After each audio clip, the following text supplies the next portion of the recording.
Okay, so this is a late March collection update I decided to do, so might as well go into detail about everything that has changed.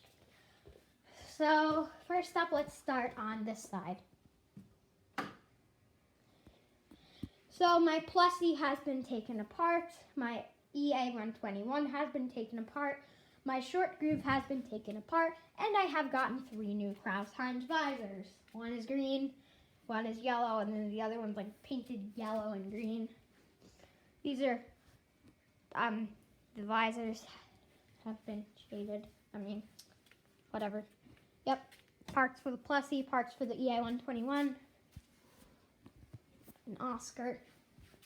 Next up is probably the biggest change over here. Nothing has changed much except the wall, I guess.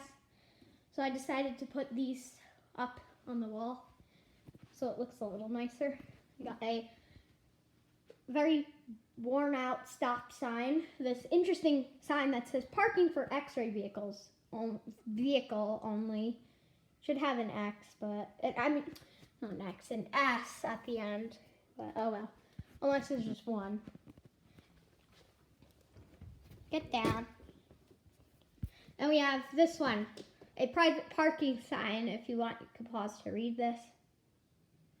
Next up is a no U-turn sign, which is also rather beat up. And then on the other side, I have moved these little signs. We have this, whatever these are called, the merge sign. Then we have a double-sided one-way sign. I only am displaying one side because I can, but if you can see, it is two-sided, which is kind of rare. But if you look in cities like West New York, you'll kind of, or let's see, I'm trying to think. Like some cities, you'll find them. They're usually on street side brackets, if I'm not mistaken. Next up, I have these two signs: a very faded no parking sign, and then a parking for Emerson Hotel only sign. This came from another town that was just random. I just found that on eBay, I believe. And then this New Jersey Transit bus stop sign, as you can see. Also, what's interesting is the backs of these say bus stop. You'll see these a lot. You'll see these everywhere in New Jersey, just literally everywhere. And then nothing much has changed about the signals, I'll say. Oops, stepped on a leaf. Except my Rinkomatic is gone because upstairs. And my my STC6 is crushed a little bit. Okay, never mind, that's been fixed. And damn it, why do these have to happen all on camera?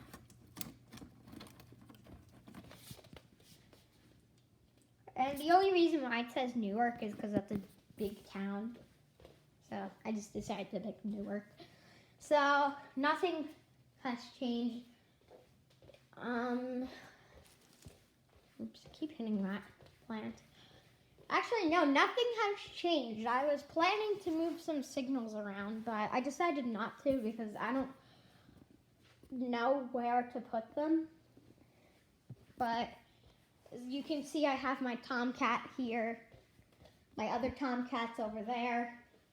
Hi, Oscar. My porcelain sign is here.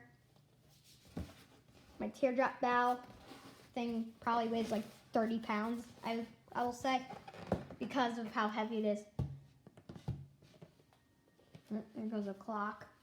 What the hell's the time? I guess I'll wait for the mantle clock to shine. Oh well. I keep hitting this plant. Oscar, if you, oh wait, no, I can just move over like that. Okay, so porcelain street sign, 20s, I'll say, I guess. And then, of course, I have my cast aluminum WT24 over there, like it usually is, because I don't have anywhere else to put it. So it's usually on the ledge. Usually most of my old street signs used to go on that ledge before. Secret.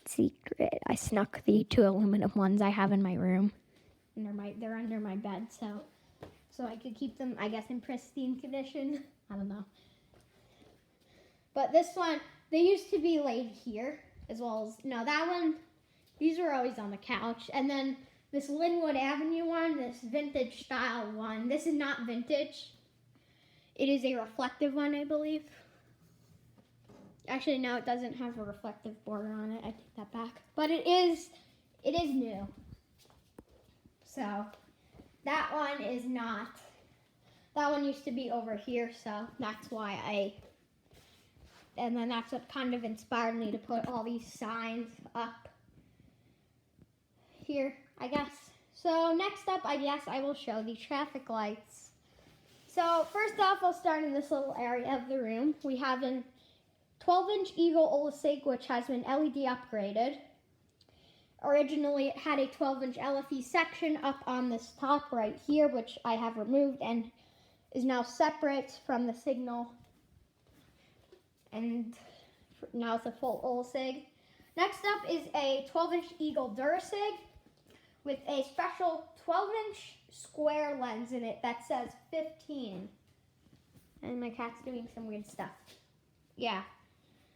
What I'm planning to do is I'm going to buy a 12-inch square LED module, a bimodal, I think that's how you say it, a bimodal pedestrian signal module and place it in this because I don't have that many pedestrian signals. I only have 1, 2, 3 upstairs, 4. I have like 7. That's it. So, next up is a 9-inch Eagle Flatback, which was in terrible shape and has been kind of restored to its former beauty. It was originally yellow, as if you'd seen my older videos, the person who had it painted it black. Originally, I believe it was yellow and then painted yellow again, and then green and then yellow again, and then the guy that previously had it painted it black. If I get down here, you can see the black paint. So yeah. Next up is this very beaten up rotted Eagle Flatback. This one had a ton of work done to it. And I can't really show the back, but it is very corroded, I guess. Because there's a lot of holes and kind of scratches and dents in it. And then down here has been also fixed. The inside of the lip inside has been completely made a new mold. My dad has completely made a new mold out of JB Weld and has glued this inside of the signal, which in turn made it like this. Next up, we have a Whelen Model 7500 with a faint smiley lens in it, which was put in by accident. The original reflector was just too, like, it was melted and stuff almost.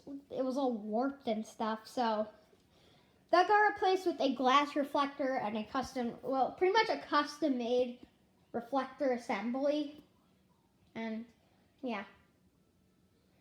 And the insides of these were painted black. If you come to New Jersey, you'll see a ton of these on toll booths. However, I believe most of them are not working for some reason. I don't know, but I found like 5 or 6 on toll booths before. Very interesting and rare. Next up, we have a 12-inch TCT from, I believe, New Brunswick. This Whelen actually came from Connecticut. I'll go over what these signals came from real quick. Iowa, unknown, Southern New Jersey. So this one has been LED upgraded to a nice, I think, Dialight LED modules. Very nice little, I like it, very nice little feature. Next up, we have a General Electric Grooveback, which came from, I don't know. But when I got it, it was completely covered with mouse nesting inside of the signal, which is freaking disgusting. And yeah, but I've had dirtier signals, and I'll get to those later. That was all vacuumed out and everything. Visorless as well, which is annoying. I don't even understand why they do this. Next up is a Marble-Lite Type K, or for the people who are wondering what the serial or model number is, it is a, well, TE19245, if I'm correct. Oh, crack. Brand new in box. This has never been restored or even used. This is brand new. For some reason, no one ever used it. It came from Reno, Nevada. I still have the original box labeling, which I cut out. Oh, I take that back. TD19260 is the model number, and from most Marble-Lites, this one is different because of the door. As you can see, this door is much wider and has a lip here, unlike these where they have a smaller lip, and they don't have this kind of clamp on them. So, gotta put the camera down. Also, if you're wondering why there's so much stuff behind the traffic lights, is because my cat likes to pee behind them, or was peeing behind them, so we put just a bunch of stuff behind them so she can't access it, basically. This is kind of accessible. Either way, that's why most of them are literally like touching the wall. Next up is a Marble-Lite TE19408 with a Chinese double arrow lens. It's hard to see, but if you look on my channel, you can see a ton of videos about this signal. This signal was very gross on the inside. It had a half-eaten walnut, a mouse skull and bones from a mouse, very chewed up wires, so much dirt, and a ton of dead bugs. Very gross, but that's all been cleaned out and has been restored. Next up is a Marble-Lite model TE19410, the last Marble-Lites ever produced, I believe. However, Marble-Lite somehow is still in business, and they only make pedestrian signals. However, on their website, they say they still make vehicular signals, and there's a fail, as the signals are actually upside down. Good job, Marble-Lite. How did you not even notice that? Yeah, and they're still incandescent, which is even funnier. So what they still produce is the TE19410, possibly the 16-inch pedestrian signals. I'm not sure the model number of those, and the TE19419.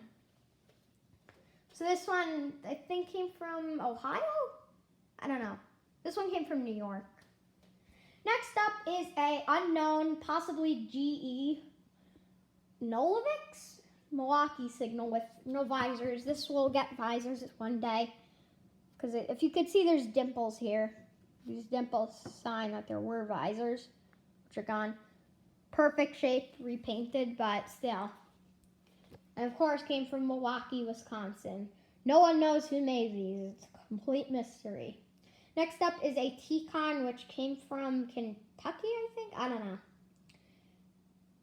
Almost looks like the older style Gary, Indiana 1288s with the black doors and yellow backs.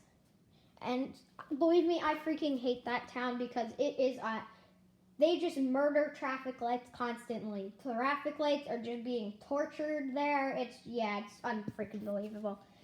Either way, the reason why I decided to paint this fully yellow is because it looks somewhat like a New Jersey signal, as we have the tunnel visors with all the yellow with tunnel visors, and that's the theme in New Jersey. I don't know why, but it is. And New York as well, but yeah.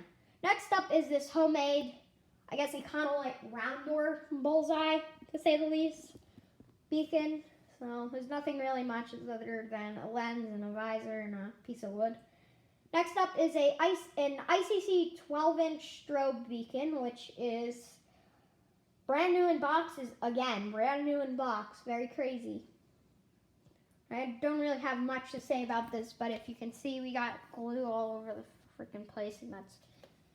Yeah, I want to post this somewhere on r/mildly for reading. AKA glue on a traffic light, and this is crooked, the strobe box. Yeah. Next up is a Crown Times Type DT, which I believe came from New York, as well as this Type M.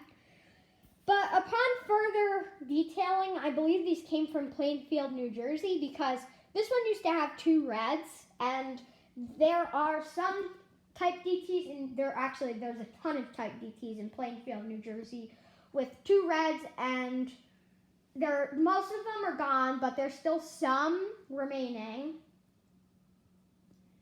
and they're LED. But yeah, next up is another Type DT pedestrian signal. This one does not have a controller and appears to be originally painted green. I may repaint this again. I don't know. Yeah. Next up is a Type M. Nothing much to say about this one. And then next up is a Plessy. Yes, I have 2 Plessys if none of you know. I don't know.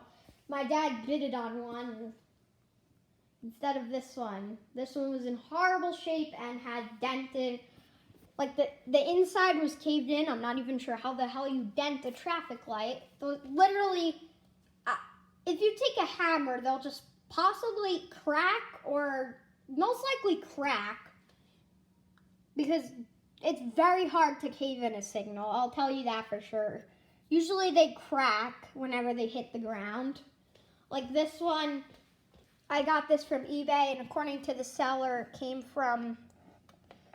apparently fell from a truss arm. And so as you can see, they crack. They don't, unless they're plastic signals, again, these things can just they can just break into a million pieces if they fall. That sucks because this one's damaged beyond repair, but my dad kind of repaired it. So, yeah. Moving on, this is a Siemens Kennedy / Eagle Mark IV. LED upgraded, this one. This top one is a Siemens, and this 4 bottom sections are Eagle. I'm not sure why this is.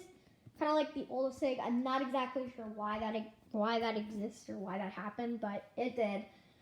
Next up is a GE Streamline. Oh yeah, this one came from Iowa. It was one of the first ever traffic lights I owned. Next up is this Streamline from somewhere. Yeah. Nothing much to say about them other than they're a freaking pain in the ass to restore because, yeah, it takes like 3 people just to reassemble them because of that's why they've been replaced. And they bend very easily, so that's another thing that people should watch out for when getting these. Next up are 2 Bullseyes, which both came from California. Nothing to say about them other than this one had a freaking heap of dirt inside of it. I'm not sure how the hell that happened. Next up is a older style Econolite button back, plastic version. You've seen the aluminum ones, but not the plastic versions. Usually to tell the differences, the older ones, they say Econolite going up and down vertically on the back of the signals, while the newer ones just have the Econolite globe in the center of the signal. That's usually how you tell the difference. This one was incandescent at one time, because if I open it up, you can see where there was a reflector. And there was one that was like this on eBay. See the reflector pins? Next up are 2, oh great, it smells like cat pee. Okay, so next up are 2 SafeTran 12-inch railroad crossing beacons, or lights as most people call them. I don't know why, but they're beacons because they're technically in the traffic light family if you think about it. The lenses have been replaced with glass 12-inch lenses, but made by COP. That's really it. They're on a custom stand.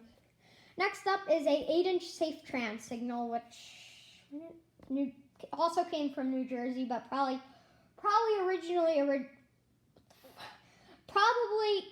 originated from New York. Not what the fuck is around? Okay, so originated from New York. Yay, I did it. Okay, so yeah, nothing much to say about this. Next up is an 8-inch MSI. Nothing to say about this one. Ecomatic. Next up is this 8-inch Chapel Hill. I already just said the details. This one came from New Jersey. Also, EOI. Just kidding. So, next up is my 2 custom signals, Signaltrons, the STC12 and the STC6. The STC6 has a 6-inch stock lens in it, which came from a motorcycle. Next up is a brand new in box McCain. The signal was, as I said, brand new in box. I believe it's from 2006. I also saved the branding on this one. What I do when I get brand new in box signals is I cut the logos out, because I got, how many did I get? Yeah, I got two. I have two brand new in box signals. And so what I do is I cut the logo out like this, if they have the logo on it, and then that's what I usually do. Like this one had stamps, this one had stickers. Either way, I cut those out, and yeah. Next up are these two TSIs, which, you guessed it, came from Louisiana. Nothing special. LFEs. This one came from that, and had the complete door actually molded. Not what I mean by mold is like the complete, I don't know what area, but one area was completely destroyed, like missing, so that got fixed up. Next up is another LFE, and then a plastic LFE, which will be restored. Okay, that's it for this side, and then my Winkomatic NBG624. I've uploaded a video of that before, so you can just look at it. Next up, we have some more signals. A Crown Science Type D, an Econolite Model E8, which I don't know what to do with this because the tubes work, but they're very corroded and hum. I don't know, so who knows? I might put an LED inside of it. Yes, sounds cool, but what the fuck am I supposed to do? Yep. Next up is a General Electric 4-way with a little, whatever, hole, I guess. I don't know. Yeah. And the spider web lenses are completely like, one's upside down, one's diagonal, one's correct. Like, yeah, they're all crooked. Next up is a 3M Model 131, ASI Model EA121, Plessey Tin Lantern, and a kind of like short groove, and then I have a 8-inch incandescent Chapel Hill in my bedroom. I plan to move that down here one day. One day, you heard me, one day. Instead of sitting in my bedroom, because that's usually, all my signals should be down here. Although I've had several signals sit in my bedroom before for weeks, like these two for Christmas, I had them sit in my bedroom. It was not cluttered, but it was kind of not, it was easy to get through, but yep, I don't know. Either way, that's it. Yeah, cool. Bye. Thanks for watching this, and I guess stay safe because we all have nothing to do because we're all stuck at home because of the stupid quarantine. So yeah.